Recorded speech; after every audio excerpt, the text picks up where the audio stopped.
आज सुबह के समय हम प्रभु का धन्यवाद करते हैं कि जीवित को जमीन में परमेश्वर मुझे और आपको जीवित रखा है। और हमारे जीवन की सबसे बड़ी गवाही यही है कि हम जीवित हैं, अच्छे हैं प्रभु की दया से। और अन्यथा हम औरों को देखते हैं कि कहीं ना कहीं लोग परेशान हैं, बिस्तर में हैं, तकलीफ में हैं, या ऐसी चिंताओं से भरे पड़े हैं, फिर भी उनके पास ये मौका नहीं है। परंतु परमेश्वर मुझे और आपको ये मौका दिया है कि मैं और आप प्रभु के भवन में हैं और हम उसकी शुक्रगुजारी करने के लिए उसके घर के अंदर उसका धन्यवाद करने आए। प्रभु का धन्यवाद हो। आइए हम लोग खुदा के कलाम में जाएंगे और कलाम के विषय में जब जाते हैं कि एक आत्मिक तौर पे मनुष्य का होना, हम भारी तौर से कई बातों को देखते हैं और भारी तौर से मनुष्य क्या है, कुछ ना कुछ पाने के लिए, चाहे शारीरिक चीजों के लिए, अपने लिए कुछ ना कुछ करता रहता है। और इस बात के विषय में कई बार हम लोग नजरअंदाज करते हैं कि आत्मिक तौर पर जो मुझे मजबूत होना है, खुदा के साथ चलना है, और मैं उस आत्मा में कैसे चलूं प्रभु की। और ये बेहद जरूरी है कि हम लोग कई बार जब भारी चीजों की ओर ध्यान देते हैं तो हम कई बार अंदरूनी चीज में क्या चल रहा होता है हमें मालूम नहीं है। ये बहुत खास बात है, चाहे आप इसे शारीरिक तौर पर देखें कि आप जो खाते हैं पीते हैं, पर मेरे अंदर खाने पीने के द्वारा चल क्या रहा है। उसी तरीके से मेरे भारी तौर पर, शारीरिक तौर पर मैं प्रभु के साथ चल तो रहा हूं, पर मेरा आत्मिक जीवन मुझे किस जगह पर, किस लेवल पे लेके आता है, मैं किस स्थान पर हूं। और हमारी बिगड़ी स्थिति तो हम लोग जानते हैं कि हम लोग कैसे थे, और हमारी बिगड़ी स्थिति कोई अच्छी नहीं थी, ऐसी ही थी सब लोगों की स्थिति। तो जब हम देखते हैं तो ऐसे ही थे हम लोग, कुछ अच्छी नहीं थी। और आज जब मैं और आप हैं, प्रभु मेरी और आपकी स्थिति को ऐसा करके ऐसा कर दिया है, तो इसलिए मुझे धन्यवाद करना है। प्रभु तूने मेरी बिगड़ी हुई स्थिति को कितना अच्छा खूबसूरत बना दिया। कैसे बनाया? उसकी आत्मा में चलकर, उसकी उपस्थिति में रहकर, आत्मा की आवाज को सुनकर। आइए हम लोग इफिसियों की किताब 2 अध्याय उसकी 14 से 15 आयत को पढ़ लेंगे। यहां इस प्रकार कहता है, क्योंकि वही हमारा मेल है जिसने दोनों को एक कर लिया और अलग करने वाली दीवार को बीच में जो थी ढा दिया, और अपने शरीर में बैर अर्थात वह व्यवस्था जिसकी आज्ञा विधियों की रीति पर थी मिटा दिया, कि दोनों से अपने में एक नया मनुष्य पैदा करके मेल किरा दे। हमारा मेल जिससे कराया है वो सर्वशक्तिमान परमेश्वर है, और वो परमेश्वर जिसने दोनों को एक कर लिया। हमारी स्थिति मैंने अभी देखा और दिखाया आपको कि हमारी स्थिति बिगड़ी हुई थी, अच्छी नहीं थी, पर मेरी और आपकी स्थितियों को परमेश्वर ने दोनों को क्या किया, मेल करा दिया, और उस अलग करने वाली दीवार को जो बीच में थी क्या कर दिया, ढा दिया। वो बीच की जो दीवार है वही निर्णय या वही आपके जीवन का जो आने जाने वाली बातों के विषय में निर्णय लेती है। या उसे कहें कि अगर ये बीच की जो दीवार है आपके और परमेश्वर के बीच में, ये दोनों के बीच में अगर एक दीवार है, और वो दीवार कहा जाता है उसके विषय में कि वो पाप है, और ये निर्णय, ये दीवार कई बार निर्णय लेती है कि कैसा मनुष्य को चलना है। पर ये मनुष्य जिसको परमेश्वर ने समझ और बुद्धि और विवेक और ज्ञान हर चीजों से परमेश्वर तृप्त करके रखा है, ये भी निर्णय ले सकता है कि इस दीवार को मैंने क्या करना है, तोड़ना है या इसी में चलते रहना है। तो वो जो दोनों की जो एक कर लिया, वो अलग करने वाली जो दीवार थी, उसके मैं कहता हूं कि अलग करने वाली दीवार, इन दोनों से अलग करने वाली दीवार है वो गुनाह या पाप। उसको परमेश्वर ने क्या किया, ढा दिया। वो दीवार को जब ढाया तो इन दोनों का मेल करा दिया, मनुष्य का परमेश्वर के साथ में। और ये मेल कराने वाला जो है स्वयं परमेश्वर है, उसका बेटा यीशु मसीह। और कहते हैं कि और अपने शरीर में बैर अर्थात वह व्यवस्था जिसकी आज्ञा विधियों की रीति पर थी मिटा दिया, कि दोनों से अपने में एक नया मनुष्य पैदा करके मेल करा दे। इन दोनों के बीच में जो थी दीवार, वो शारीरिक तौर पर क्या है, एक व्यवस्था जिसकी विधियों के अनुसार अब तक लोग चलते हैं और चलते भी आ रहे हैं अभी तक। या कुछ लोग उस व्यवस्था से छूटकर प्रभु की आत्मा की आवाज को सुनकर उसके साथ में निरंतर चल रहे हैं। परमेश्वर उस विधियों को जो रीति के अनुसार थी, जिसे ठहराया गया था मनुष्य के द्वारा। पर परमेश्वर के पुत्र यीशु मसीह ने उस व्यवस्था की दीवार को हटाकर मुझे और आपको परमेश्वर के नजदीक ले आया कि मैं और आप क्या करें। जो दीवार हमारे और परमेश्वर के बीच में थी, जो हमें हमेशा दोषी ठहराती है कि तू गुनहगार है, तू पापी है, तू सिद्ध नहीं है, तेरे अंदर इतनी हजारों कमियां हैं, तू कभी परमेश्वर की उपस्थिति में आ नहीं सकता, प्रभु का धन्यवाद कर नहीं सकता, बाइबल तू पढ़ नहीं सकता। ये दीवार को परमेश्वर ने क्या कर दिया? हटा दिया। और मनुष्य के अंदर 100 में से मैं सोचता हूं कि 85 या 90% लोगों का मानना यही है कि हम गुनहगार हैं और हम प्रभु की उपस्थिति में नहीं आ सकते। मैं और आप के अंदर भी कई बार ये सवाल उठ जाते हैं कई बार कि मैं और आप प्रभु की उपस्थिति में कैसे आएंगे। और एक सवाल उठ जाता है कि परमेश्वर ने तो साफ तौर पे कहा यीशु मसीह ने कि वो पापियों के लिए आया है, और पापियों में से आया। तो बाइबल में जितने उदाहरण आप देखते हैं, या अब्राहम, नूहा, लूत, या शिमशोन, या फिर पौलुस, या और भी लोग, सब कहीं ना कहीं गिरे हुए थे। इनमें से कोई व्यक्ति ऐसा नहीं है कि सिद्ध था। ये लोग परमेश्वर के साथ चल रहे थे, फिर भी कहीं ना कहीं गिरे हुए थे। और ये गवाही के रूप में हम उनके जीवनों को जब देखते हैं तो इनके जीवन के बारे में मालूम लगता है कि जैसे गिरे हुए हैं, परंतु फिर भी क्या है, गिरते हैं, उठते हैं और प्रभु के साथ में निरंतर चलते हैं। इसलिए पौलुस बार बार इस बात के विषय में कहता है कि मैं सबसे बड़ा पापी हूं। वो अपने अंदर ऐसा कौन सा गुनाह देखता है जिसे वो परमेश्वर की उपस्थिति के सामने खड़ा होने के लिए भी क्या कह रहा है, मैं इस योग्य नहीं हूं। फिर भी परमेश्वर, सर्वशक्तिमान परमेश्वर उसको 3 स्वर दिखा के लाता है। एक स्वभाव है मनुष्य का कि मनुष्य कई बार, बाइबल साफ तौर पे कहती है कि वो सिद्ध तो नहीं है। परमेश्वर की इच्छा है कि मनुष्य सिद्ध बने। और मैं सोचता हूं कि जब तक हम जीवित हैं तब तक हमारे जीवन में एक कर्म हम लोग कर रहे हैं। कई बार गिरते हैं, कई बार फिर पश्चाताप माफी मांगते हैं, गिरते हैं और फिर पश्चाताप माफी मांगते हैं। इसका मतलब क्या है कि परमेश्वर मेरे लिए और आपके लिए उस अंतिम समय तक मौका देता जाएगा। और उस मौके को कितने लोग हैं कि कई लोग पहले ही समझकर बुद्धिमान बन सकते हैं या प्रभु के साथ चल सकते हैं, या कई लोग इंतजार करते हैं कि अंत में जो मौका मिलेगा शायद उसमें हम लोग अपने मन को परिवर्तन करेंगे। परमेश्वर के साथ में चलना एक ऐसी बात है कि आत्मिक तौर पर मजबूती के साथ में परमेश्वर के साथ जो दीवार जो मनुष्य और परमेश्वर के बीच में से ढा दिया गया। वहीं पर जब यूहन्ना 3 अध्याय और उसकी 3 आयत से लेकर उसकी 3 तक ही पढ़ लेते हैं। यूहन्ना 3 अध्याय 3 आयत। यीशु ने उसको उत्तर दिया, मैं तुमसे सच सच कहता हूँ, यदि कोई नए सिरे से ना जन्मे तो परमेश्वर का राज्य नहीं देख सकता। निकोदेमुस ने उससे कहा, मनुष्य जब बूढ़ा हो गया तो जन्म ले सकता है, क्या अपनी माता के गर्भ में दूसरी बार प्रवेश कर जन्म ले सकता है? यीशु ने उत्तर दिया, मैं तुमसे सच सच कहता हूँ, जब तक कोई मनुष्य जल और आत्मा से ना जन्मे तो वह परमेश्वर के राज्य में प्रवेश नहीं कर सकता। आमीन। यहाँ एक ऐसा व्यक्ति है और ये व्यक्ति का नाम क्या है? निकोदेमुस। कौन है ये मनुष्य मालूम है आपको? प्रधान है। किसका? किसका प्रधान है? हाँ, फरीसियों का। रब्बी ये कहता है यीशु ये उन लोगों के साथ सब कुछ जानता है, ज्ञान है, बुद्धि सब कुछ है, फिर भी आ रहा है किसके पास में? प्रभु यीशु मसीह के पास में। कि मैं क्या करूं? यदि कोई नए सिरे से जन्मे तो परमेश्वर का राज्य नहीं दे सकता। परमेश्वर उसे साफ तौर पे कह दिया कि नए सिरे से तुझे जन्म लेना पड़ेगा। बाहरी तौर पर नहीं कि आप लोग डुबकी ले लिया तो आपका नया जन्म का स्नान हो गया, ये आपके लिए काफी नहीं है। नए जन्म के लिए मुझे क्या है? आत्मा में इस समय परिपूर्ण होना है, आत्मा में नया होना है। डुबकी लेकर एक नहाने जैसा है, शावर के नीचे नहा लिए एक जैसा है। क्योंकि आज हम लोग देखते हैं कि कई लोग बपतिस्मा लेने के बावजूद भी बहुत बार गुनाह करते हैं। मेरा जब बपतिस्मा हुआ मेरी शायद उम्र 15 या 14 साल की होगी, और उस समय मुझे मालूम नहीं है कि बपतिस्मा है क्या। किसी ने समझाया नहीं, बताया नहीं, परंतु मैं अपने गुनाह में कंटिन्यू था। तो बपतिस्मा तो ले लिया, पर बपतिस्मा के बाद करना क्या है? और बपतिस्मा अक्सर हम लोग कब लेते हैं?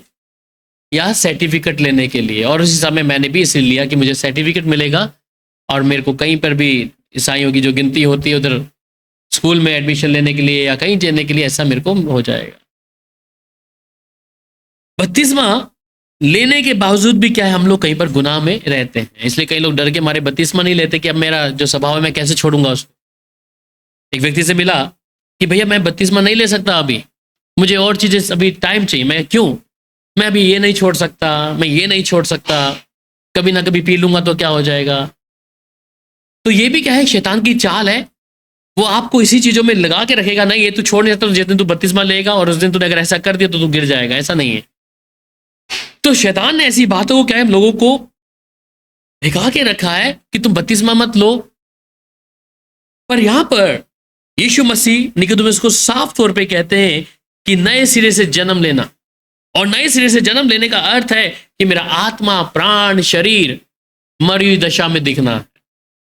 इसका मतलब कि मैं पहली बात कई बार बताता हूं, जब मैं खुद किसी को बपतिस्मा देता हूं तो मैं 3 बातों को बोलता हूं, वहां पर ध्यान दें कि मैं स्वयं के लिए मरना है। बपतिस्मा मैं स्वयं के लिए, स्वयं का मतलब मेरे खुद की जो इच्छा है वो मेरी समाप्त होनी है। मुझे नहीं मालूम आप लोग बपतिस्मा लिए हैं कई लोगों ने, पर हमने अपने स्वयं की इच्छा को मारना है। और स्वयं की इच्छा मेरी क्या क्या आती हैं, बहुत सारी चीजें हैं, लिस्ट दिखाएंगे तो जो चीजें मुझे अच्छी लगती हैं पर प्रभु ईश्वर के लिए मैं उसे नहीं छोड़ सकता, मैं अपनी इच्छा के अनुसार चलता हूं, तो मेरी स्वयं की जो इच्छा है मैं उसे खत्म नहीं कर पा रहा हूं। पर बपतिस्मे का अर्थ है मेरा स्वयं का इच्छा जो है वो दफन होना। दूसरा कि मैं पाप के लिए क्या करना है, मरना। अब पाप तो विश्वासियों के जीवन में ऐसा चिपड़ा हुआ है जैसे कुत्ते को वो कीचड़ चिपड़ा होता है ना, वैसे या जोक चिपक जाती है। तो मैं पाप को त्यागना है, परंतु मैं पाप को भी क्या करके लेके चला है अभी तक, अपने साथ में लेके चल रहे हैं। तीसरी बात क्या थी, कहीं पर बताया, स्वयं के लिए और पाप के लिए। तीसरा था संसार के लिए। जो संसार आपको देखकर खुश होता है, जो आनंदित करता है, आप कैसे दिखते हैं, अच्छे दिखते हैं, उसके लिए मुझे भद्दा नजर आना। मेरी स्वयं की इच्छा, संसार मेरी किसी बात में तारीफ ना करे। तो बपतिस्मे का अर्थ तो यही है कि तीनों तरीके से मुझे क्या है, मरना है। और बपतिस्मे के विषय में अगर आप देखते हैं तो बपतिस्मे का मतलब ही क्या है, दफन होना, मरना। पर आज हम लोग बपतिस्मा कब कैसे लेते हैं, क्यों लेते हैं, कि मैं अब ईसाई बन गया हूं, मैं बपतिस्मा लेके ईसाई बन गया हूं। ईसाई नहीं बनना, ईसाई धर्म से तो दूर भागना है, ईसाई नहीं बनना आपको कभी भी। और बाइबल में मुझे एक शब्द मिला आज तक कि ईसाई कहीं पे लिखा है, कहीं पर भी ईसाई नहीं लिखा। अगर ईसा मसीह का मतलब पढ़ते हैं तो ईसा मसीह का मतलब क्या है मालूम है किसी को? ईसा मसीह, आप लोग बोलते हैं ईसा मसीह है, हाँ? बाइबल में ईसा मसीह लिखा है कहीं पे? नहीं लिखा। ईसा मसीह को जो बुलाया जाता है उसे कि वो क्रूस पे लटका हुआ है। ईसा मसीह मतलब क्रूस पे लटका है, अभी तक उतारा नहीं है उसको, इसलिए ईसा मसीह बाइबल में है ही नहीं। यीशु मसीह है जिसने मेरे पापों को अपने ऊपर ले लिया। इसलिए मुझे यीशु के समान, मुझे यीशु के मुताबिक अपने जीवन को बसर करना। इसलिए निकोदेमुस जो है इस बात को कहने के लिए फिर आता है, और परमेश्वर जब से बात कर रहे हैं निकोदेमुस से उससे कहा, मनुष्य जब बुरा हो गया तो क्यों कर जन्म ले सकता है। अब ये तो बात स्वाभाविक है कि अगर कोई मनुष्य अगर बुरा हो गया है तो वो कैसे जन्म ले सकता है। मिथोलॉजी है कि कई लोग बोलते हैं कि जन्म क्या है, बार बार मनुष्य जन्म लेता है, और बाइबल हमें बताती है कि मनुष्य का एक ही बार पैदा होना है और एक ही बार मरना है। तो जन्म बार बार नहीं है। जहां पर लोग बोले इतनी 84 लाख जूनियां भोजकर फिर मनुष्य पैदा होगा, इट्स ए मिथ, है ना, ये सच्चाई नहीं है। सच्चाई यही है कि मनुष्य एक ही बार मरेगा और एक ही बार क्या होगा, जन्म होगा। तो ये निकोदेमुस इस बात को कहता है कि अगर मैं बुरा हो गया कोई तो क्यों कर जन्म ले सकता है, क्या वह अपनी माता के घर में दूसरी बार प्रवेश करके जन्म ले सकता है? यीशु ने उत्तर दिया कि मैं तुझसे सच सच कहता हूं कि जब तक कोई मनुष्य जल और आत्मा से ना जन्मे वह परमेश्वर के राज्य में प्रवेश नहीं कर सकता। अब मैंने और आपने जल और आत्मा से पैदा होना है। और जल और आत्मा का मतलब किसे, आपके मायने क्या है? जल और आत्मा से कैसे कहते हैं आपकी जल और आत्मा से पैदा होना है? आपके तरीके से जल और आत्मा क्या है? आप लोग 32 में सब लोग लिया है? कितने लोगों ने? 1 सबने लिया है ऑलमोस्ट। तो जल और आत्मा से पैदा होने का मतलब क्या है? नए सिरे से बात कर ही रहे हैं, लेकिन उसको अभी पता नहीं है। हाँ जी नहीं, बैप्टिज्म है क्या? ऐसे तो कई लोग बपतिस्मा लेंगे फिर पानी में, जल और आत्मा से। आत्मिक तौर पे बात करें, भारी तौर की नहीं। देखिए, मां के घर में बच्चा आता है तो एक किसमें, एक वो इंग्लिश में क्या कहते हैं उसको, है वूम में है, और वो किससे भरा होता है? पानी से है।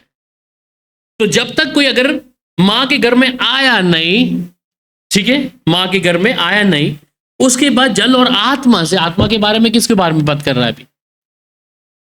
परमेश्वर की आत्मा है। और मैं एक भारी तौर पर बपतिस्मा लिया, ओ पानी से डुबकी लिया, और मैं सोचता हूं मैं नया जन्म में आ गया हूं, अब मैं ईसाई बन गया हूं, मेरे ऊपर छाप लग गई है ईसाई की। भारी तौर पर लोगों को दिखाने के लिए आप कौन होंगे? ईसाई होंगे, क्रिश्चियन हो सकते हैं। और अगर नए सिरे से जन्म लिया, इसका मतलब आप मां के गर्भ में गए, गर्भ से बाहर निकले, और फिर उसकी आत्मा से परिपूर्ण होकर तब आप आए। वो भारी तौर का बपतिस्मा है, जिसे एक हम पानी में डुबकी लेते हैं। वो एक क्या है? एक रीति है, एक रिवाज है, एक परमेश्वर की ओर से कहने का तरीका है। पर जो असल में जिंदगी में काम था वो भीतरी अंदर था, जिसके परमेश्वर बताना चाह रहे थे यीशु मसीह। अंदर बदलाव नहीं आया तो आप जितनी बार बपतिस्मा ले, इसलिए आजकल कई लोग कितना जॉर्डन में जा जाके इतनी बार, हम जब जीसस कॉल में थे इतने लोग हमने वहां भेजते थे इजराइल में, और जितनी भी हमारी जानने वाली आंटियां थी वो 3-3 बार जाके बपतिस्मा लेके आई जॉर्डन में। कहते हैं हम जॉर्डन में जाके आए हैं, तो क्या खास बात? स्वभाव में तो वही बातें हैं फिर भी।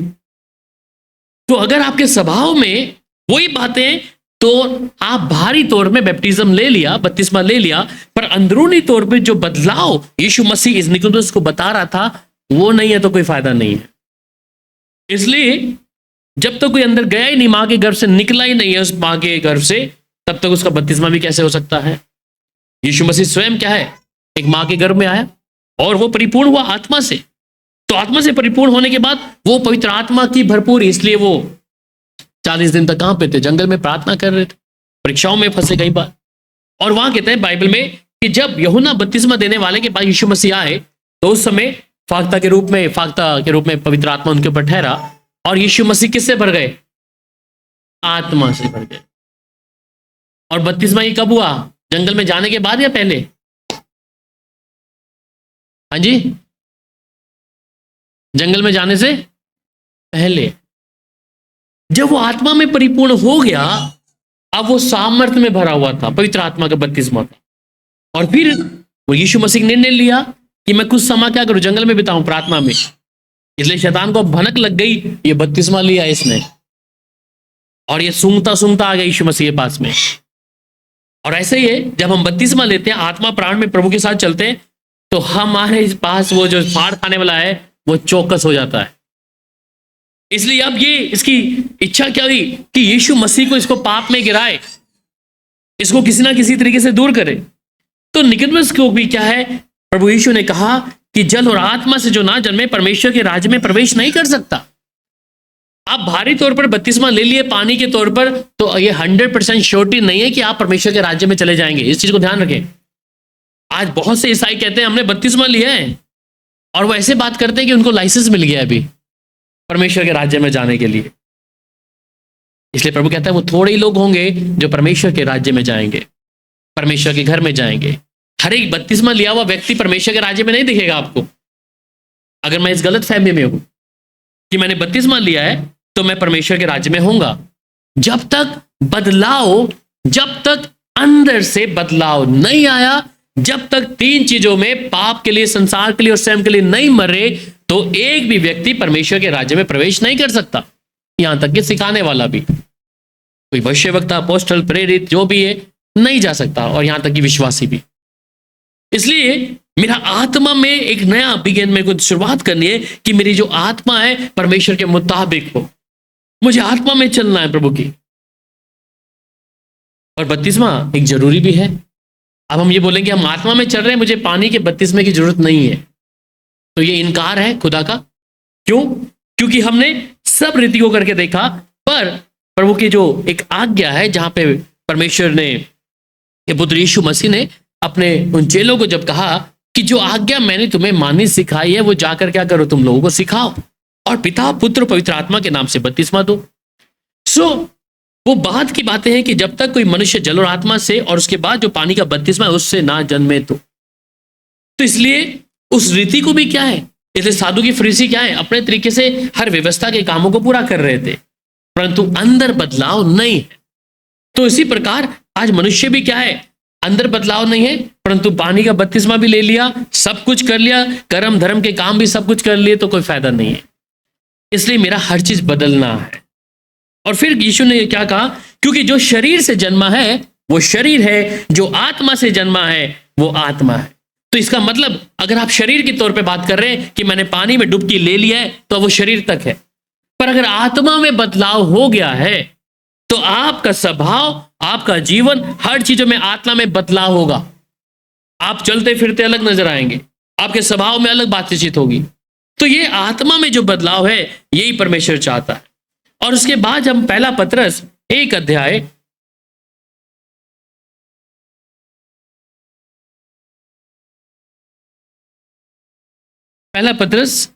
उसकी 23 आयत पढ़ेंगे।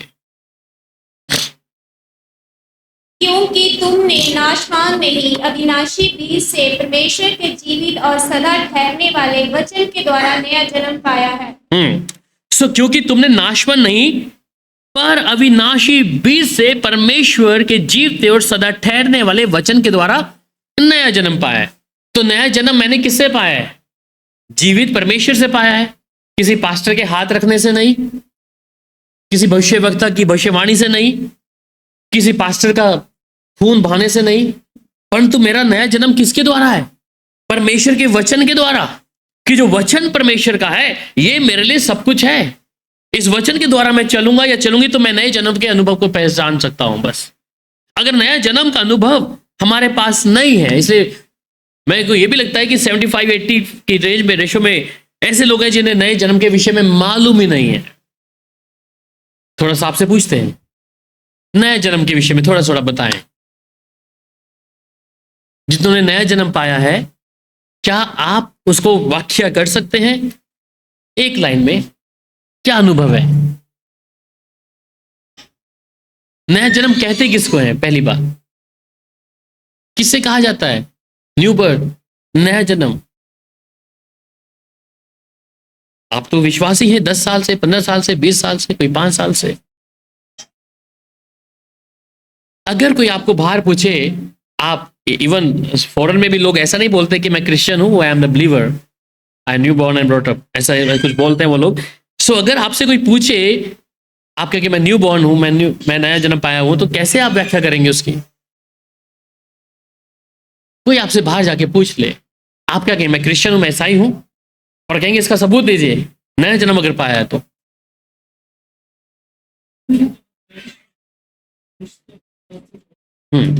ठीक है, पुराने मुझे को आपने बोला, इस व्यक्ति को मैं कैसे दिखाऊं? उसे तो नहीं मालूम। आप पहले क्या करते थे? मैं पहले जमाने में, मैं पहले टाइम में, मैं डिस्को बार में होता था, बीड़ी सिगरेट सब कुछ पीते थे हम लोग, दारू। उसको तो नहीं मालूम भैया। मैं ये बोलूं मैं ये करता था, अब नहीं करता। अभी रिसेंटली अगर आपको बताना है, वो कैसे करेंगे? और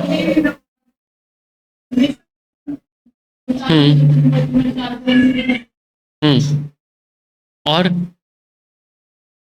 अपने जीवन के द्वारा बहुत सारी चीजें। एक नया जन्म का अनुभव सबसे पहले जिसके जीवन में काम हुआ था वो सबसे पहले जानता है। अगर मेरे जीवन में नया अनुभव है तो मैं उसे मालूम होगा मुझे अपने आप को पहले स्वयं बात। कलाम कहता है ना कि जो निंदा करने वाला व्यक्ति, ठट्टा करने वाला, धर्मी जन, उनके धन जो लोग हैं परमेश्वर, उनके ऐसे लोगों के बीच में ऐसा व्यक्ति नहीं बैठता। तो जो नया जन्म पाया हुआ अनुभव है वो मनुष्य के स्वभाव को रिफ्लेक्ट करता है दूसरों के सामने भी, और हमें स्वयं को भी इस बात के बारे में भरोसा दिलाता है कि हाँ, मेरी पहली गलती थी, मैं ऐसा करता था परंतु अब नहीं करता। मेरा जीवन उस पाप में था परंतु अब ऐसा नहीं है। मैं गलत बोलता था, गलत खाता था, पीता था, परंतु अब नहीं है। मैं गलत चीजें देखता या देखती थी पर अब नहीं है। पर कई लोग इससे क्या करते हैं, सुधार लेके आगे उद्धार नहीं लाए। इसका मतलब मैं अगर शराब पीता था तो अब मेरी इच्छा अंदर से कभी भी जागता है, कभी पी लेता तो अच्छा होता थोड़ा सा। तो इसका मतलब क्या है, सुधार लाया, मैं पी नहीं रहा पर थोड़ा इच्छा तो है, मैं प्रभु की सेवा करता हूं इसलिए शायद अभी मेरे लिए पाबंदी है। तो ये क्या है, सुधार है, उधार नहीं। मतलब कोई अगर पी रहा है, वो अगर कोई बियर पी रहा है या कुछ पी रहा है तो मेरे को भी बड़ा टेस्टी लगता था, मैं पीता था, परंतु अब मैं नहीं पीता, मैं प्रभु की सेवा में हूं। तो इसका मतलब मैंने क्या कर लिया, मैं दिखाने के लिए सुधार लेके आ गया पर मेरे जीवन में उद्धार नहीं है। पर अगर मैंने उद्धार पाया है तो मुझे उस चीज से नफरत होगी, उस बात से, उसे पीने वाली चीजों से मुझे नफरत होगी, मनुष्य से नहीं जो पी रहा है। पर अगर कोई पी रहा होगा तो उसको मैं साफ बोलूं, भैया तुम भी मत पियो, ये गलत चीजें हैं। तो एक उद्धार पाए हुए व्यक्ति के अंदर एक चिन्ह होगा ऐसा करके कि जो गलती वो करता था वो उसमें ये नहीं कि चलो मैं पीता तो ये भी पी रहा है, आप उसे भी नहीं करने देंगे, आप उसे भी मना करेंगे, भाई ये गलत है। कोई अगर चुगली, किसी की निंदा कर रहा है किसी के पास में, आस पड़ोस में बैठकर, और आप उसको सुन रहे हैं तो आप थोड़ा सुन रहे हैं उसकी बातों कर रहे हैं, हमें भी अच्छा लग रहा है, चलो ये जो बातें कर रहे हैं। अगर बात तब बनती है कि आप उसके साथ साफ बोले, भैया आप मत बोलो ऐसी गलत बातें किसी के विषय में, हम उसके साथ सहमति जता रहे हैं उसके साथ में, तो ये नए जन्म पाए हुए व्यक्ति का उदाहरण नहीं है। ये क्या है, आप सुधार ले आए, उधार नहीं। तो नया जन्म पाया हुआ व्यक्ति क्या है, उन तमाम बातों से क्या है, दूर रहेगा और दूसरे को होने भी नहीं देगा किसी चीज को। तो इसलिए नए जन्म का अनुभव कहता है कि मेरे जीवन में परमेश्वर के वचन के द्वारा क्या है, मैं नया जन्म पाया है। मतलब जो मैं पहले था अब नहीं हूं, और मुझे किसी को ये बताने की आवश्यकता नहीं है कि मैं नया जन्म पाया है। क्यों, मेरे जो देह है बाहर की, और मेरा स्वभाव, मेरा कैरेक्टर, मेरा चरित्र, हर चीज क्या करेगी, बताएगी। अगर आत्मा में काम हुआ है तब, अगर आत्मा में कोई काम नहीं है तो हम संडे को आके बस पवित्र धर्मी बने हुए हैं आपके सामने, परंतु पीछे क्या है हमारे जीवन आपको भी नहीं मालूम और हमें भी नहीं मालूम। ये है। सो अगर आत्मा में काम हो गया है तो मेरे स्वभाव में, मेरी बातचीत में, हर चीज में क्या होगा, बदलाव होगा। ठीक है। उसके बाद वहीं पर जैसे वो कहता है पहला कुरिन्थियों की किताब में, पहला कुरिन्थियों और उसका 15 अध्याय और उसकी 45,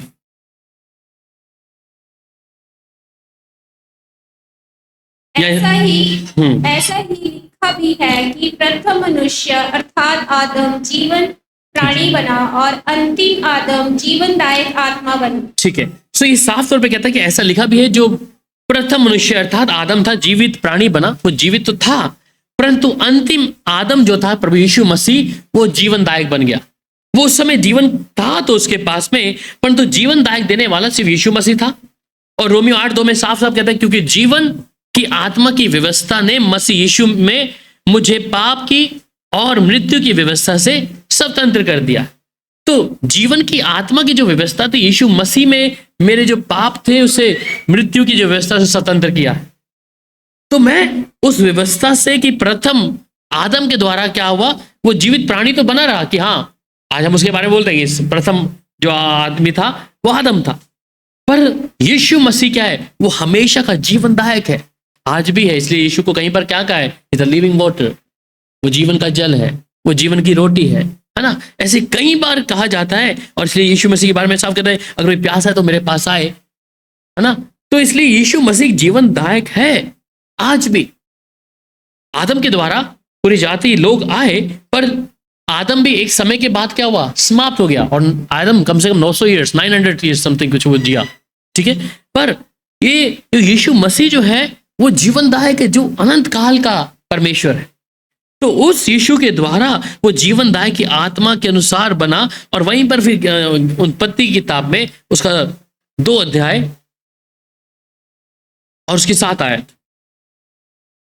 तब यहोवा परमेश्वर ने आदम को भूमि की मिट्टी से रचा और उसके नथनों में जीवन का श्वास फूंक दिया और आदम जीवित प्राणी बन गए। ठीक है, और यहोवा परमेश्वर ने आदम को भूमि की मिट्टी से रचा और उसके नथनों में जीवन का श्वास फूंक दिया और आदम जीवता प्राणी बन गया। वो जीवता प्राणी उस समय बना क्योंकि उसके नथनों में वो जीवन का श्वास परमेश्वर ने फूंका था। और ये जो आदम की गलती भी है कि वहां पर उसने उसके लिए जो गलती उसने करा, हम आगे इसको पढ़ते हैं पर इसको भी अब नहीं देखेंगे, पर उसके गलती के कारण क्या है, वो सब ज्यादा समय रहा भी नहीं। इसलिए परमेश्वर की आत्मा में चलना मेरे लिए कितना जरूरी है।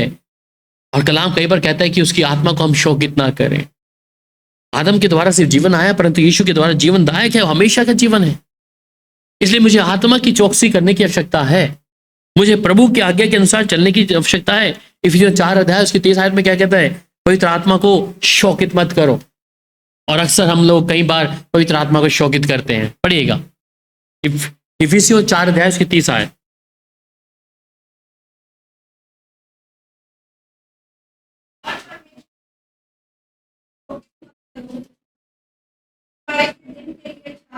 आमीन। सो कहते हैं और परमेश्वर की पवित्र आत्मा को शोकित मत करो जिससे तुम पर छुटकारे के दिन के लिए क्या की है, छाप दी गई है। अगर ये पवित्र आत्मा शोकित हो गया तो छुटकारे का दिन, जो न्याय का दिन, परमेश्वर के सामने आना होगा, तो वो जो छाप तब तक के लिए दी गई है हमारे ऊपर। अगर हमने शोकित कर दिया तो वो चला गया हमारे जीवन से। सो उस पवित्र आत्मा को अगर हम शोकित करते रहे हमारे कामों के द्वारा, हमारे स्वभाव के द्वारा या किसी भी ऐसी बात के द्वारा, तो इस बात को ध्यान रखें कि छुटकारे के दिन के लिए जो हमारे पर छाप दी गई है, अगर वही चला गया तो जब न्याय होगा तो मेरा और आपका क्या होगा। इसलिए मेरे को पवित्र आत्मा की हजूरी में उसके साथ में निरंतर चलना है, मैं उसके खिलाफ ना जाऊं। और पहला थिस्सलुनीकियों 5:19 में साफ कहता है कि आत्मा को ना बुझाओ। आत्मा कब बुझती है? पहला थिस्सलुनीकियों 5 अध्याय और उसकी 19 आयत।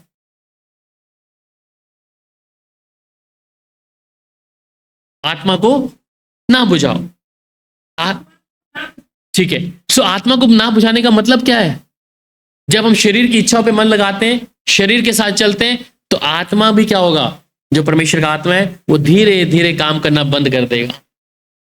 अगर आत्मा को हमने शोकित कर दिया तो आपकी बातचीत परमेश्वर से नहीं होगी। ध्यान दें, क्योंकि पवित्र आत्मा ही है जो परमेश्वर की उपस्थिति में आपको लेके आता है। पवित्र आत्मा ही है जो परमेश्वर के सामने आपको रखता है। पवित्र आत्मा यही है कि जब आप किसी दुखी में, निराशा में, तो पवित्र आत्मा ही क्या करता है, आपको परमेश्वर की हजूरी में लाकर खड़ा करता है कि मैं परमेश्वर से कैसे प्रार्थना करूं। और इस बात का ध्यान दे, अगर आत्मा को आपने बुझा दिया तो फिर हमारे पास कोई सहायक नहीं है, कोई पासबान नहीं है, कोई नबूता करने वाला नहीं है, कोई ऐसा प्रेरित नहीं होगा जो आपको परमेश्वर के पास लेके जाए। अगर पवित्र आत्मा को, इसलिए हम कई बार सुनते ना कि कोई हमारे लिए नबूता कर दे, कोई हमारे लिए कुछ बता दे, तो इसका मतलब आत्मा बुझ गई है कई बार। इसलिए मैं आत्मा को बुझा दिया तो क्या है, मैं परमेश्वर की बात को सुन नहीं सकूंगा। इसलिए कई बार लोग कितना बाइबल पढ़ते हैं, परंतु बाइबल पढ़ने के बाद यहां कितना गया किसी को नहीं मालूम। आप लोग सुबह कितने लोगों ने बाइबल पढ़ा है? आज सुबह कितने लोग बाइबल पढ़ के आए? 1 2 3। बाकी लोग बाइबल नहीं पढ़ा, समय नहीं था, चर्च जाना है जल्दी, टाइम पे 10 बजे हमने पहुंचना है, और यू आर लेट। हम जब बाइबल पढ़ते हैं सुबह तो हमें दोपहर तक मालूम नहीं रहता हमने क्या पढ़ा है। कल किसने पढ़ा था? कल तो पढ़ा ही होगा पक्का। याद है हमने कल सुबह क्या पढ़ा था?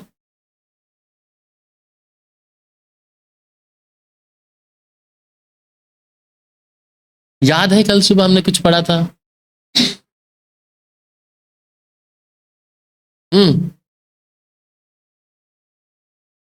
झूठ ही बोल दो। आपने कल मॉर्निंग में, कल रात वाला,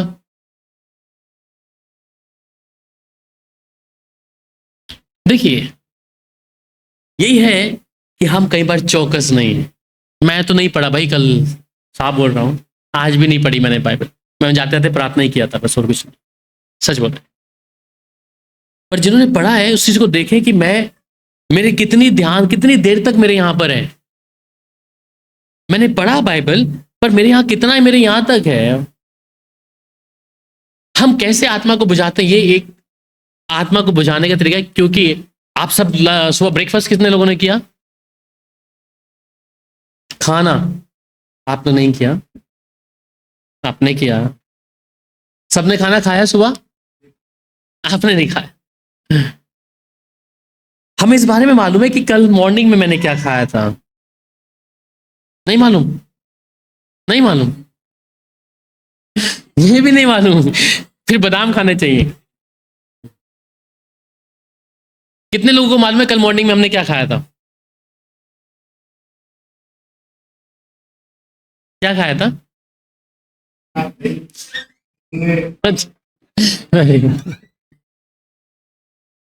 हम जिस चीज को ज्यादा प्रेफर करते हैं वो चीज बलवंत होती जाएगी। मतलब मुझे मालूम है मुझे सुबह क्या खाना है, क्या खाया है। मैं जिस चीज को ज्यादा कर रहा हूं वो चीज ज्यादा बलवंत होती जाएगी। ध्यान देना, मैं जिस चीज को, जो वचन की खुराक है, मैं इसको कम दूंगा, हम आत्मा को बुझा रहे हैं। और आप कैसे कहेंगे कि परमेश्वर मुझसे बात करता? इसलिए लोगों के पास कई बार सवाल आता है, मेरे से पूछे, भाई आपसे बात कैसे कर लेता है प्रभु? आप परमेश्वर की बात कैसे बता देते हो? तो कई बार क्या है कि हम अगर आत्मा को, क्योंकि मुझे मालूम है, मुझे खुराक, अगर मैं इतने लोगों के बीच में चल रहा हूं, फिर रहा हूं, मुझे मालूम मेरा कनेक्शन कहां पे है। अगर आप शोर भी मचाएंगे, गाने भी गाएंगे, हल्ला भी करेंगे, मुझे मालूम मेरी तार जुड़ी हुई है। मैं प्रेजेंस, मेरी दिमाग उधर जुड़ा होगा, पर मैं बैठूंगा आपके साथ में और लोगों को पता नहीं होगा। इस स्थिति को बनाने के लिए क्या है, एकदम से तो नहीं हुआ, पर समा है। इसलिए ऐसे लोगों के बीच में रहते हुए भी आपको मालूम है मेरा कनेक्शन अंदर जुड़ा हुआ है। मैं शारीरिक तौर पर इनके बीच में हूं, परंतु मेरा कहीं और कनेक्शन जुड़ा हुआ है। कहां से बातें आ रही हैं, जा रही हैं। सो अगर मैं अपने शरीर के विषय में इतना कुछ सोच सकता हूं कि मैंने कब क्या खिलाना है, कैसे खिलाना है और क्या मुझे याद है, तो मैं अगर आत्मा को, जो खुदा का कलाम है, वो नहीं खिला पा रहा, तो मैं बुझा रहा। और हम फिर कैसे कह सकते हैं कि परमेश्वर मुझसे बात करेगा? अगर ये आत्मा बुझ गया तो मेरे और आपके पास, सच बताऊं, हमारे पास कोई ऑप्शन नहीं है कि हम खुदा से बात कर सकें। हमारे पास कुछ बचेगा नहीं। हमारे पास सिर्फ बाइबल तो हाथ में होगी, पर आप बाइबल पढ़ेंगे और आपके यहां से सुनने पढ़ने के बाद यहां से निकल भी जाएगी, क्योंकि आत्मा को शौकित करती है। इसलिए कलाम कहता है आत्मा को शौकित मत करो, जिससे तुमने छुटकारे के दिन के लिए छाप लगी है। इसलिए आज मनुष्य आत्मा की बातों से मन हटाकर सिर्फ शारीरिक तौर पर आ गया है, जिस्मानी तौर पर। रूहानी तौर की बातें क्या है, उससे दूर होगी। इसलिए मुझे आज तैयार रहना है कि मैं रूहानी तौर पे भी मजबूत रहूं और जिस्मानी तौर पे भी मजबूत रहूं। इसलिए कलाम कहता है कि मैं आत्मा से भी प्रार्थना करूंगा और बुद्धि से भी प्रार्थना करूंगा, कि बुद्धि भी है और आत्मा पे, दोनों से मेरा जो लेवल है, मैं दोनों को बना के रखना है। आपने शरीर को ऊपर कर दिया तो आत्मा धीरे धीरे जाएगा नीचे, पर अगर आप आत्मा को भी ले आए वो भी अच्छा है, पर शरीर को भी रखें, क्योंकि शरीर के द्वारा आपने काम करना है। अगर शरीर ठीक नहीं है तो आप प्रार्थना भी नहीं कर सकेंगे। तो दोनों का लेवल क्या है, बना के रखना पड़ेगा मुझे और आप। पर आत्मा को मैं शोकित ना करूं, आत्मा को ना बुझा दूं। तो इसलिए आत्मा की भरपूरी में निरंतर मैं और आप चलना है। वहां पर कलीसियों की जो किताब है उसका 3 अध्याय और उसकी 10 आयत। कोलोसियंस चैप्टर 3 वर्स 10। और नए मनुष्यत्व को पहन लिया है, जो अपने सृजनहार के स्वरूप के अनुसार ज्ञान प्राप्त करने के लिए नया बनता जाता है। आमीन। सो यह कहते हैं कि हम, जब हमने नया जन्म पाया है और आत्मा में चलना शुरू कर दिया, हमने नए मनुष्यत्व को पहन लिया है, और जो अपने सृजनहार के स्वरूप के अनुसार ज्ञान प्राप्त करने के लिए नया बनता जाता है। ये नहीं कि नया बन गया अभी, ज्ञान प्राप्त करने के लिए हम हर दिन नए बनते जाते हैं। इसके परमेश्वर का जो अनुग्रह है वो कभी कभी आता है। कब आता है? हर दिन और हर सुबह। बाइबल में साफ लिखता है कि उसका अनुग्रह हर दिन नया है, हर दिन तड़के सुबह है। परमेश्वर को मालूम है मेरी स्थिति और आपकी स्थिति कैसी है। हम कई बार बहुत ज्यादा आत्मिक है, धर्मी है, परंतु कई बार हम गिर भी जाते हैं। इसलिए प्रभु क्या करता है, अपना नया अनुग्रह नया हमारे ऊपर उड़ेल देता है। कि हम उसके अनुग्रह में चलें। इसलिए कहता है कि जो नया मनुष्य को पहन लिया है, जो कि सृजनहार के स्वरूप के अनुसार ज्ञान प्राप्त करने के लिए नया बनता जाता है। तो अब हम इस बात को ध्यान दें कि मैं नया बनता जा रहा हूं। वो जो बातें मेरे अंदर, हाँ कोई व्यक्ति सिद्ध नहीं है, हमारे अंदर छोटी मोटी ऐसी खराबी हो सकती है, कोई सिद्धता में तो नहीं है सिवाय यीशु मसीह के, पर हम नए बनने की कोशिश कर सकते हैं। अगर जो मेरे जीवन में थी बुरी लालसा, बुरी इच्छा, या कुछ गलत चीजें खाना पीना, देखना, बोलना, सुनना, ऐसी कोई भी चीज जिसे परमेश्वर पसंद नहीं करा, वो धीरे धीरे करके आप छोड़ सकते हैं। जब आप नए जाएंगे, नए बनते जाएंगे, एकदम से नहीं हो जाएंगे आप आज ही धर्मी बन गए प्रभु के सामने, नहीं, समा है। मेरे लिए बड़ा मुश्किल था जब मेरा सिगरेट छोड़ना मेरे लिए, और मैं एक दिन में 3-4 सिगरेटें वो डिब्बियां खत्म कर, इसके बाद मैंने शिगार भी ला के रखा, शिगार लाता था पाइप में, अंदर पाइप लाई शिमला से, वो पीना मैंने। मैं एक दिन सोचता था मैं कैसे छोड़ूंगा ये, मुझे वॉशरूम के अंदर भी चाहिए, मेरा पेट साफ नहीं होता जब तक पीऊँ ना, मजा आता है अंदर पी के, मैं छोड़ूंगा कैसे इसको। और एक समय है परमेश्वर के सामने जब रखा, प्रभु मेरे से नहीं है, प्रभु चुटकी में ऐसा कर दिया। टाइम लगा, मैंने अपनी इच्छा को रखा, प्रभु मैं नहीं चाहता ये चीज को मैं करूं, ये नहीं चाहता था प्रभु मैं इस गंदगी में रहूं। सो हमें कई बार हम सोचते हैं कि अभी ऐसा हुआ तो मैं एकदम से बदल जाए, परंतु परमेश्वर धीरे धीरे करके क्या कर रहे, वो कहता है अंश अंश करके बदलता है।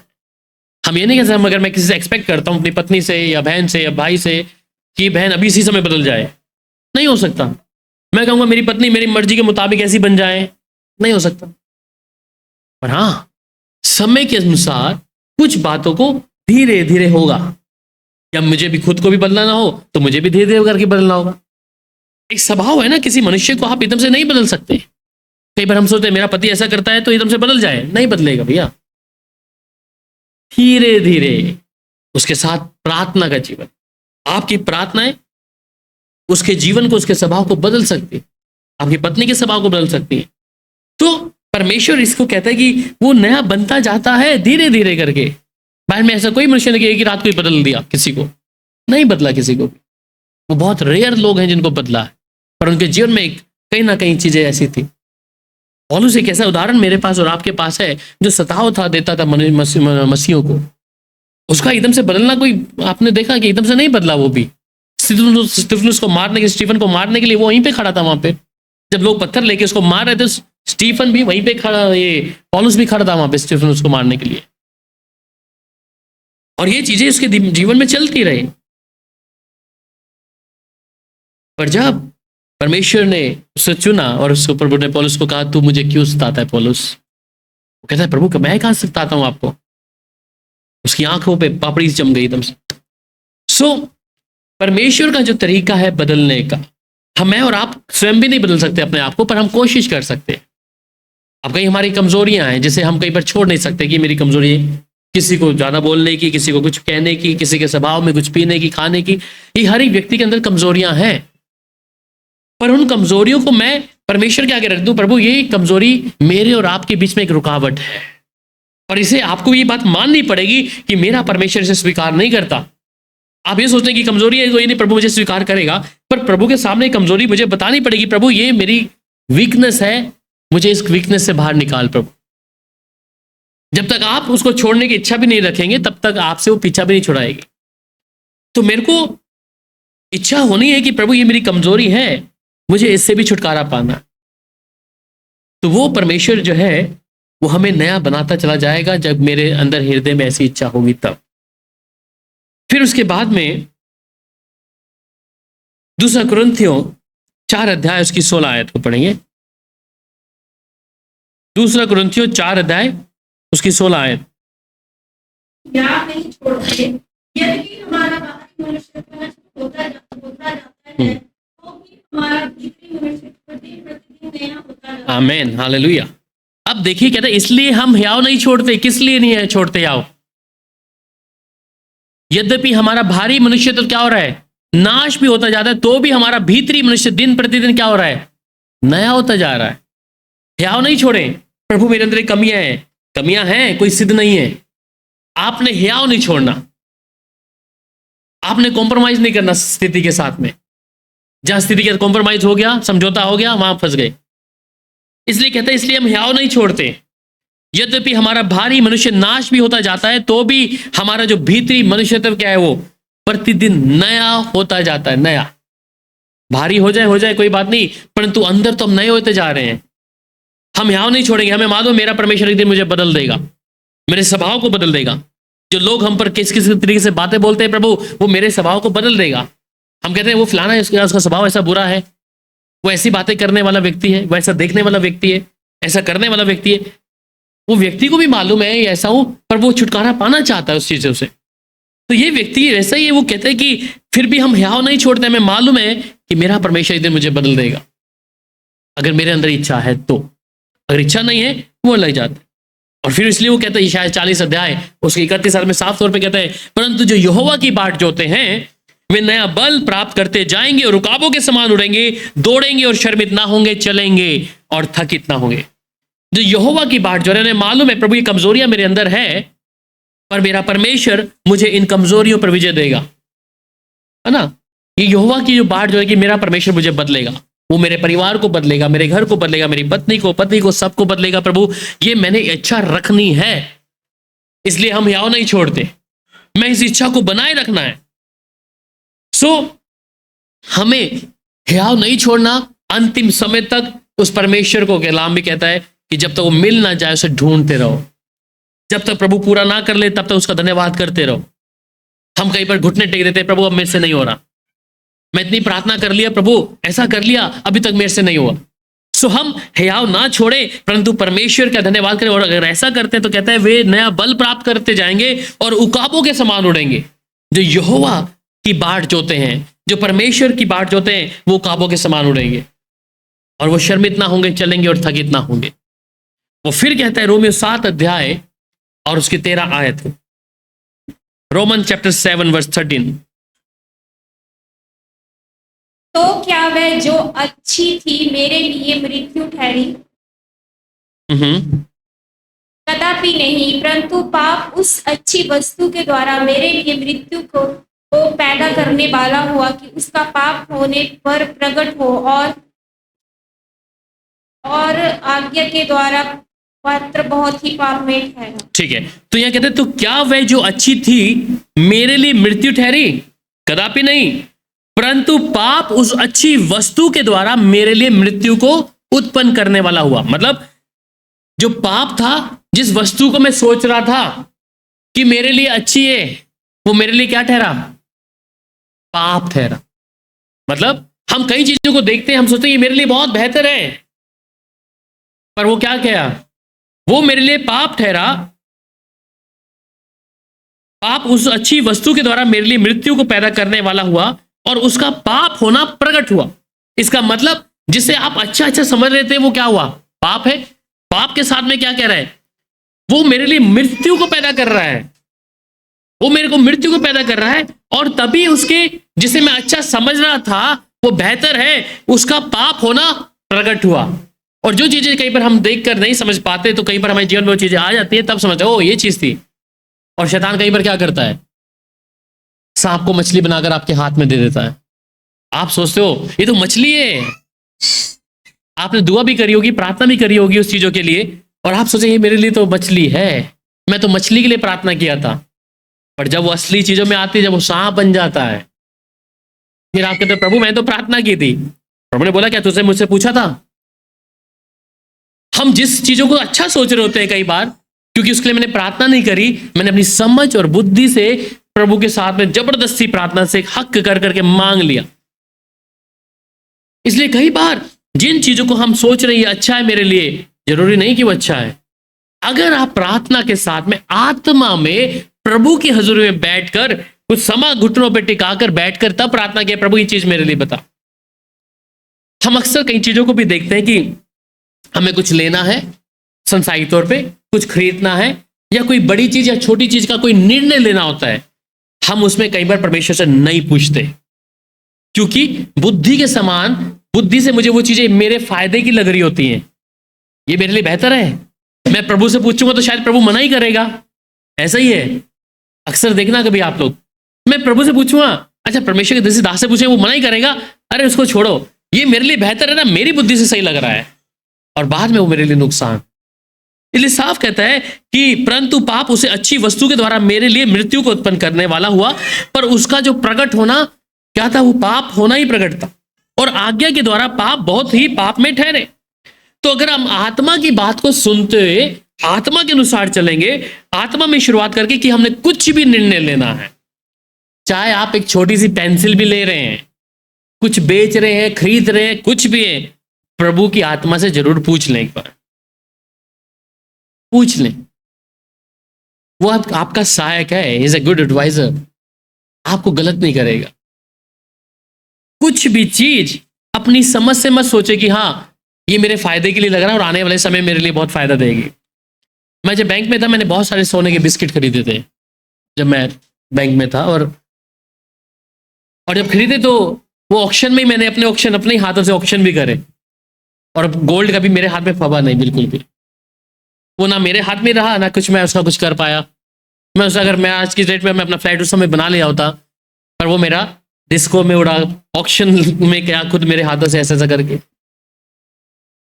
अगर वो धन मैं अपने माँ बाप से कई बार छुपाता था, नहीं देता था उनको अपना पूरा सैलरी जो उनका था उतना देता था। अगर मैं अपनी माँ के हाथ में देता तो शायद मेरी माँ सेव करके रखती उस पैसे को या गोल्ड को, मैं बताता नहीं था। तो कई बार जिन चीजों को हम सोचते हैं कि हम इतना मेहनत कर रहे हैं किन चीजों के लिए, वो मेरे लिए फायदे के लिए नहीं है। सो इस बात को हम क्या करें, परमेश्वर की आत्मा के द्वारा लिए गए निर्णय, परमेश्वर के साथ में अगर हम आत्मा में चल रहे हैं तो हम परमेश्वर से पूछेंगे हर चीजों को, कहाँ जाना है, किधर करना है, क्या निर्णय लेना है, ये परमेश्वर की आत्मा से होना चाहिए। और जो हमारे खुद के निर्णय है वो हमेशा हमारे लिए कहीं ना कहीं फंस जाएंगे। और फिर रोमियो 8 अध्याय ये भी कहता है, पढ़िएगा रोमियो 8 का 1,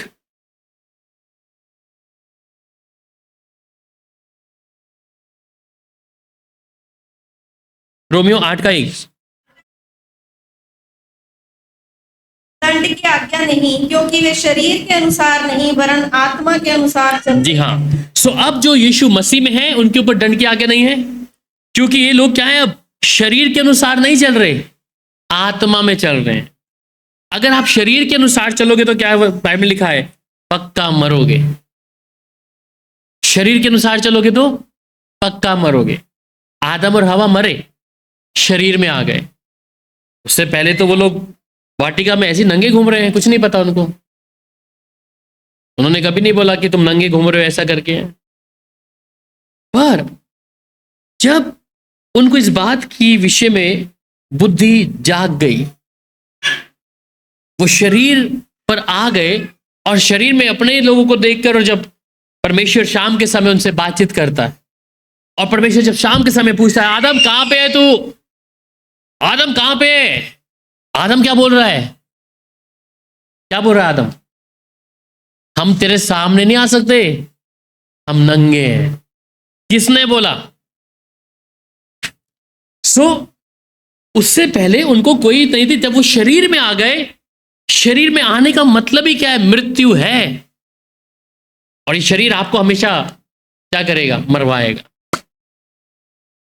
आपकी जुबान से निकलने वाले शब्द आपको मरवाएंगे। इसलिए कहता है ये जो छोटा सा अंग है शरीर का, आप जज को देखो ना, अगर बोले इसको फांसी दे दी जाए, गया काम से बंदा। एक मांस की लोथ का एक अंगी तो है ना जीभ में। इस जुबान के द्वारा जज न्यायाधीश के सामने आप बैठे और आपको इसको कारागार में डाल दो, इसका ऐसा कर दो, या जिस जुबान से आप किसी को शराब देते हैं, एक छोटा सा अंग है मांस का, पर ये मांस का अंग है, पर कर क्या रहा है, इतनी सामर्थ प्रभु ने दिया। तो ये शरीर ही है, क्या करता है, आपको कहीं ना कहीं किसी ना किसी तरीके से फंसा देगा। या इच्छा, जिस चीजों को हम देखते हैं, सुनते हैं, करते हैं, ये भी क्या। अगर हम शरीर के अनुसार नहीं वरन आत्मा के अनुसार चलते हैं, तब तो हम बचे रह सकते हैं।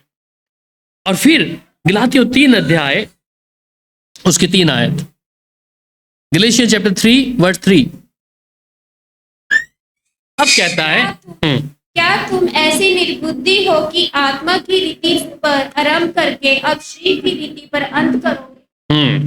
कहते हैं क्या तुम ऐसे अब निर्बुद्धि हो कि आत्मा की रीति पर आरंभ करके अब शरीर की रीति पे क्या अंत कर डालोगे क्या अब इसका। तुमने शुरुआत तो करी आत्मा में, पर अब धीरे धीरे आत्मा से कहाँ आ गए? शरीर में। जब बपतिस्मा लिया, नए जन्म के विषय में पास्टर साहब ने बोला चलिए अंगीकार करें, अब आप बपतिस्मा लेने जा रहे हैं। आप विश्वास करते हैं कि आप प्रभु यीशु मसीह के साथ चलेंगे, आज के बाद कोई पाप नहीं करेंगे, कोई गुनाह नहीं करेंगे, दारू नहीं पिएंगे, व्यभिचार नहीं करेंगे, फलाना नहीं करेंगे, ढिमकाना नहीं करेंगे, सब कुछ। और आपने क्या किया? ठीक है, तैयार हैं, बस डुबकी दी, बाहर आ गए, नए हो गए जी अब हम। और ये कब तक चलेगा सिलसिला? ज्यादा से ज्यादा 1 महीना, 2 महीना, 3 महीना या साल। साल तो बड़ी मुश्किल से खींचेगा। मैं फिर से, जो पासवान ने मुझसे कहा था, जिस वायदे को बोला था, मैं उससे छोड़कर कहाँ आ गया? वापिस अपने स्वभाव में आ गया। इसका मतलब यहां साफ कहता है कि जो तुम ऐसे निर्बुद्धि हो क्या कि आत्मा की रीति पे आरंभ करके अब शरीर की रीति पे से अंत कर डालोगे। शुरुआत में तो बड़ा जोश था हमें कि अब मैं नया जन्म पाया, मैं बपतिस्मा हो गया भाई, I am the new born, मेरा नया जन्म हुआ है। परंतु थोड़े समय बाद क्या देखते हैं हम उसके जीवन में? वही स्वभाव, पुराने वाला स्वभाव, उनके बोलचाल में, शब्दों में, उनके चरित्र में और भी ज्यादा खराब हो गया। तो इसलिए साफ तौर पे अगर मैं आत्मा में मेरा बदलाव हो गया है, फिर आपको चिंता करने की आवश्यकता नहीं है। आत्मा और शरीर एक दूसरे के बैरी हैं, पर अगर आत्मा में आपके बदलाव हो गया है तो आप आत्मा के द्वारा शरीर की क्रियाओं को मारते चले जाओगे कि हाँ मैं आत्मा में बलवंत हूं। इसलिए मैंने कहा कि आत्माओं को मत बुझाओ, बाइबल में साफ तौर पे लिखा है आत्मा को बुझाना। अगर आत्मा बुझ गया तो आपका शरीर आपकी मनमानी करेगा, आपको ये पाप में ढकेलेगा, आपको परमेश्वर की उपस्थिति से दूर करेगा और एक दिन नर्क के द्वार पर खड़ा कर देगा जाके। इसलिए आत्मा की आवाज को अगर आप अनसुना करेंगे, तब मुझे आत्मा की आवाज को अनसुना नहीं करना, मैंने इसको बुझाना नहीं, परंतु मैं प्रभु की आत्मा के अनुसार निरंतर चलना। और जब आत्मा में चलेंगे, प्रभु हर चीज को आपके लिए पूरा करता चला जाएगा। फिर आप उकाबों के समान उड़ेंगे, आप दौड़ेंगे और थकेंगे नहीं, आप नया बल और शक्ति प्राप्त करेंगे। पवित्र आत्मा आपकी रहनुमाई करता चला जाएगा। इसलिए उसकी आत्मा में शुरुआत करें और आत्मा में ही हम अंत करें कि परमेश्वर के राज्य में मैं और आप प्रवेश कर दें। आइए प्रार्थना करते हैं प्रभु के सामने अपने आप को रखें।